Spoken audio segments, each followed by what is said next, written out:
Class 9 আমি আগৰ ক্লাছত কৈ আহিছোঁ যে কোষ হৈছে জীৱৰ মৌলিক একক। কোষৰ তিনিটা মূল অংগ আছে। সেইকেইটা হ'ল কোষাৱৰণ, কোষ পৰশ, কোষ কেন্দ্ৰ, চেল মেমব্ৰেন, চাইটোপ্লাজম, নিউক্লিয়াছ। অ'কে, কোষাৱৰণ হৈছে কোষস্থ দ্ৰব্যক আগুৰি থকা বহী আৱৰণ। কোষাৱৰণখনে কিছুমান দ্ৰব্য কোষৰ ভিতৰলৈকে বা বাহিৰলৈকে অহা যোৱা কৰাত সহায় কৰে, আনহাতে ই আকৌ কিছুমান দ্ৰব্যক ইয়াৰ মাজেদি সৰকি যোৱাত বাধাও প্ৰদান কৰে। সেইবাবে কোষাৱৰণখনক অৰ্ধভেদ্য আৱৰণ বুলিও কোৱা হয়। অৰ্ধভেদ্য আৱৰণ বুলিও কোৱা হয়। কোষ পৰশ, চাইটোপ্লাজম। চাইটোপ্লাজম হৈছে কোষাৱৰণে আগুৰি ৰখা এক অৰ্ধজুলীয়া পদাৰ্থ, য'ত বিশেষ ধৰণৰ কোষ অংগাণুবিলাকো থাকে। প্ৰতিটো কোষ অংগাণুৱে কোষৰ একোটা নিৰ্দিষ্ট কাৰ্য সম্পন্ন কৰে। তোমালোকক আগৰ ক্লাছত কৈছিলোঁ যে প্ৰতিটো কোষত থকা অংগাণুৱে কোষৰ নিৰ্দিষ্ট কাৰ্যবিলাক সম্পন্ন কৰে। কোষ পৰশ কোষাৱৰণে আগুৰি ৰখা অৰ্ধজুলীয়া পদাৰ্থ। কোষ দুই ধৰণৰ থাকে।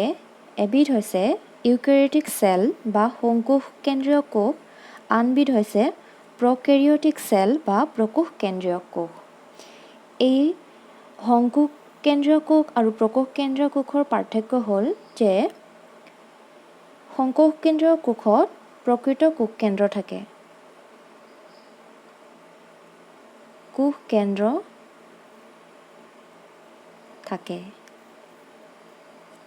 আনহাতে প্ৰকোষকেন্দ্ৰীয় কোষত শংকুকেন্দ্ৰীয় কোষ নাথাকে।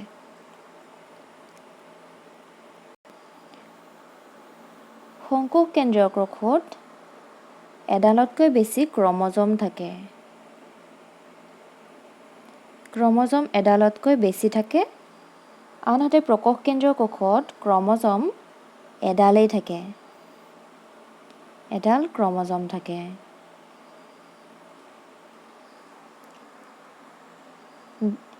এইবিলাক এককোষী হয়। প্ৰকোষকেন্দ্ৰীয় কোষ এককোষী হয়, শংকুকেন্দ্ৰীয় কোষ বহুকোষী হয়, যেনে মানুহ। প্ৰকোষকেন্দ্ৰীয় কোষ যেনে এমিবা।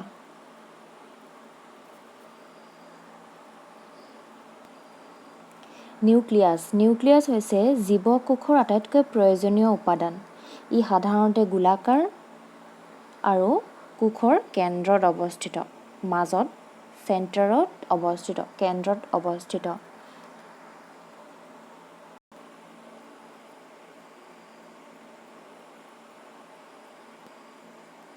এই কোষকেন্দ্ৰক আগুৰি থকা দুইতৰপীয়া আৱৰণখনক কেন্দ্ৰাৱৰণ বুলি কোৱা হয়। এই কেন্দ্ৰাৱৰণ ৰন্ধ্ৰযুক্ত, যিয়ে কোষকেন্দ্ৰৰ ভিতৰৰ পৰা পদাৰ্থবিলাক বাহিৰলৈ অৰ্থাৎ কোষ পৰশলৈ উলিয়াই দিয়ে। ঠিক আছে। কোষকেন্দ্ৰত ক্ৰম'জম থাকে আৰু এই ক্ৰম'জম DNA আৰু প্ৰ'টিনেৰে গঠিত। এই DNA অণুতেই কোষৰ গঠন আৰু সংগঠনৰ সকলোবিলাক লাগতিয়াল তথ্য অন্তৰ্নিহিত হৈ থাকে। ঠিক আছে। DNAৰ কাৰ্যকৰী একককেই জিন বুলি কোৱা হয়। DNAৰ কাৰ্যকৰী এককক জিন বুলি কোৱা হয়। যেতিয়া DNAবিলাক বিভাজিত অৱস্থাত নাথাকে, তেতিয়া ক্ৰমেটিন দ্ৰব্য হিচাপে থাকে। এই ক্ৰমেটিন দ্ৰব্যবিলাক অহিয়া আৰু একেলগে জোঁট বান্ধি থকাৰ দৰে এনেদৰে দেখা পোৱা যায়। যেতিয়া কোষটো বিভাজন হ'বলৈ আৰম্ভ কৰে, তাৰ লগে লগে ক্ৰমেটিন দ্ৰব্যবিলাক কি কৰে, সংগঠিত হৈ ক্ৰম'জমলৈ পৰিৱৰ্তিত হয়। বিভাজনৰ আগত ক্ৰমেটিনবিলাক জোঁট বান্ধি সূতাৰ নিচিনাকৈ থাকে।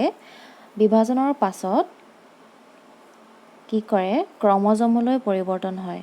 ক্ৰম'জমলৈ পৰিৱৰ্তন হয়। তোমালোকে ওপৰৰ ক্লাছত বিভাজনৰ বিষয়ে পাবা, কোষ বিভাজন। এইবোৰ হৈছে ক্ৰমেটিন।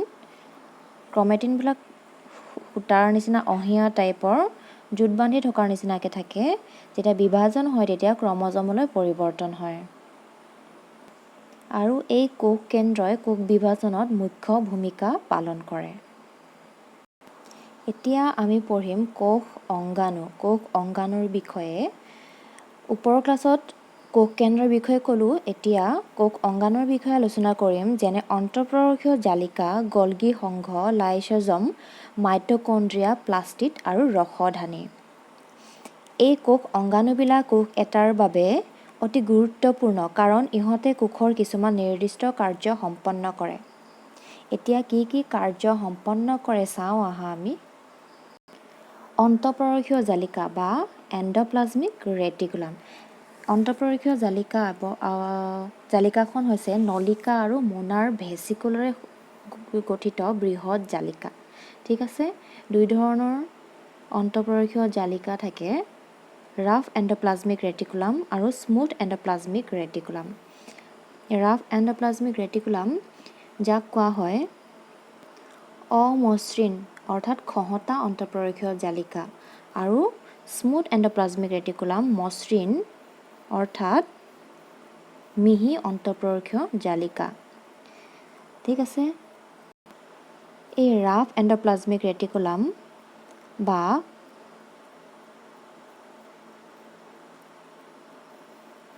অমসৃণ অন্তঃপৰশীয় জালিকাক অনুবীক্ষণ যন্ত্ৰৰে নিৰীক্ষণ কৰিলে খহটা যেন দেখে, কাৰণ সিহঁতৰ আৱৰণত ৰাইব'জম নামৰ কিছুমান কণা সংলগ্ন হৈ থাকে। ৰাইব'জম নামৰ কিছুমান কণা সংলগ্ন হৈ থাকে কাৰণে ইহঁতক অমসৃণ বা খহটা দেখা পোৱা যায়। আনহাতে স্মুথ এণ্ড'প্লাজমিক ৰেটিকুলাম, মিহি এণ্ড'প্লাজমিক ৰেটিকুলামত সেই ৰাইব'জমৰ আৱৰণ সংলগ্ন হৈ নাথাকে, সেইকাৰণে সিহঁতক মসৃণ বা মিহি দেখা পোৱা যায়। এই অমসৃণ বা ৰাফ এণ্ড'প্লাজমিক ৰেটিকুলামত থকা ৰাইব'জমে কি কৰে, প্ৰ'টিন উৎপাদন কৰে। এই ৰাইব'জমবিলাকে ৰাফ এণ্ড'প্লাজমিক ৰেটিকুলামত থকা আৱৰণ লাগি থকা ৰাইব'জমবিলাকে কি কৰে, প্ৰ'টিন উৎপাদন কৰে। ঠিক আছে, তোমালোকক গোটেই নোটছখিনি মই ভিডিঅ'টোৰ শেষত দিম, লিখি দিম। ঠিক আছে, তোমালোকে লিখি ল'ব পাৰিবা। আৰু এই স্মুথ এণ্ড'প্লাজমিক ৰেটিকুলামে কি কৰে, স্নেহজাতীয় পদাৰ্থ বা লিপিড সংশ্লেষণত সহায় কৰে। ঠিক আছে, ইয়াৰে কিছুমানে প্ৰ'টিন আৰু লিপিডে কোষাৱৰণ গঠনত সহায় কৰে। এই অন্তঃপৰশীয় জালিকাৰ প্ৰধান কাম হ'ল কোষ প্ৰৰসৰ বিভিন্ন অঞ্চলৰ মাজত বা কোষ প্ৰৰস আৰু কোষ কেন্দ্ৰৰ মাজত পদাৰ্থ সৰবৰাহ কাৰ্যত লিপ্ত হোৱা। ঠিক আছে, আৰু এই জালিকাবোৰে কোষৰ বিভিন্ন যাৱতীয় জৈৱ ৰাসায়নিক প্ৰক্ৰিয়াবিলাক সংঘটিত হ'ব পৰাকৈ যথেষ্ট ঠাইৰ সৃষ্টি কৰে। ঠিক আছে, তোমালোকৰ কিতাপত দিয়া উদ্ভিদ কোষত চোৱা, অন্তঃপৰশীয় জালিকাৰ মিহি অন্তঃপৰশীয় জালিকা, এইবোৰ মিহি অন্তঃপৰশীয় জালিকা। আৰু ইয়াতে দেখাইছে খহটা অন্তঃপৰশীয় জালিকা। চোৱা, খহটাবোৰ ওপৰত খহটা চিন দেখাই দিছে, সেইবিলাক কি বুলি কৈছিলোঁ, ৰাইব'জম। ৰাইব'জম আছে কাৰণে খহটা, ইয়াতে ৰাইব'জম নাই কাৰণে মিহি। গলগী সংঘ, গলগী এপাৰেটাছ। ঠিক আছে, বা গলজি সংঘ বা গলজি এপাৰেটাছ।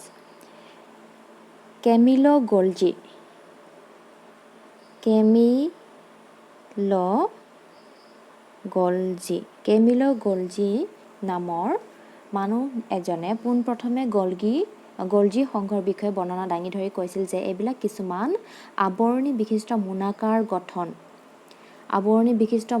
গঠন, যিয়ে পৰস্পৰে সমান্তৰালকৈ সজ্জিত হৈ থকা চিষ্টাৰ্ণী থাকৰ সৃষ্টি কৰে। ঠিক আছে, আৰু ই কি কৰে, অন্তঃপৰশীয় জালিকাৰ গাতে সংশ্লেষিত হোৱা পদাৰ্থসমূহ গলজি সংঘই কি কৰে, কোষৰ ভিতৰৰ পৰা বাহিৰলৈ অনা নিয়াত অংশগ্ৰহণ কৰে। ঠিক আছে, আৰু গলজি সংঘৰ কিছুমান কাৰ্য আছে, সেই কাৰ্যবোৰ কি কি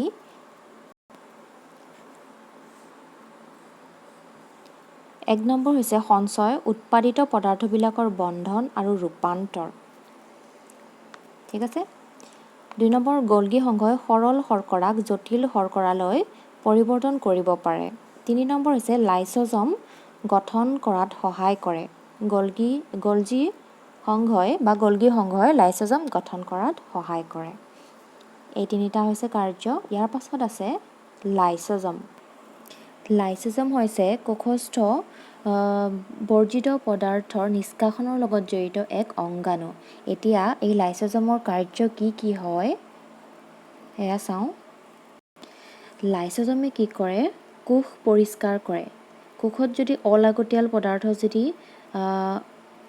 উৎপন্ন হয় বা অলাগতিয়াল পদাৰ্থ যদি কোষৰ ভিতৰত সোমায়, তেতিয়া সেই পদাৰ্থবিলাকক কি কৰে? বাহিৰলৈ উলিয়াই বা সেইবোৰ চাফা কৰি কোষটো পৰিষ্কাৰ কৰি ৰাখে।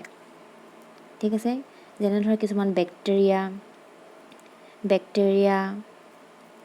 বা কিছুমান খাদ্য বা মৃত কোষ অংগাণু আদি কি কৰে? লাইচ'জমে ভাঙি গুড়া কৰি সৰু সৰু পদাৰ্থলৈ পৰিণত কৰে। ঠিক আছে। লাইচ'জমৰ কাৰ্য কি?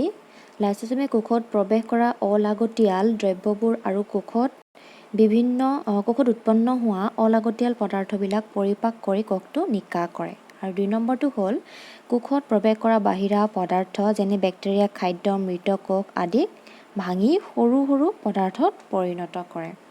ঠিক আছে। আৰু গঠনৰ ফালৰ পৰা চালে লাইচ'জম কেনেকুৱা? আৱৰণীযুক্ত বিশিষ্ট মোনা সদৃশ গঠন, য'ত কিছুমান পৰিপাকীয় উৎসেচক ভৰ্তি হৈ থাকে। ঠিক আছে। আৰু লাইচ'জমৰ ইম্পৰ্টেণ্ট কথাটো হৈছে লাইচ'জমক আত্মঘাতী মোনা বুলি কোৱা হয়। লাইচ'জমক আত্মঘাতী মোনা বুলি কিয় কোৱা হয়? কাৰণ যদি কোষ এটা মৰি যায়, তেতিয়া লাইচ'জমে কি কৰে? সিহঁতৰ ভিতৰত থকা পৰিপাকীয় উৎসেচকবিলাক নিঃসৰণ কৰি নিজে থকা কোষটো ধ্বংস কৰি দিয়ে। সেইবাবে লাইচ'জমক আত্মঘাতী মোনা বুলি কোৱা হয়। নেক্সট ক্লাছত আমি মাইট'কণ্ড্ৰিয়া, প্লাস্টিড আৰু ৰসধানীৰ বিষয়ে পঢ়িম। ঠিক আছে। Thank U.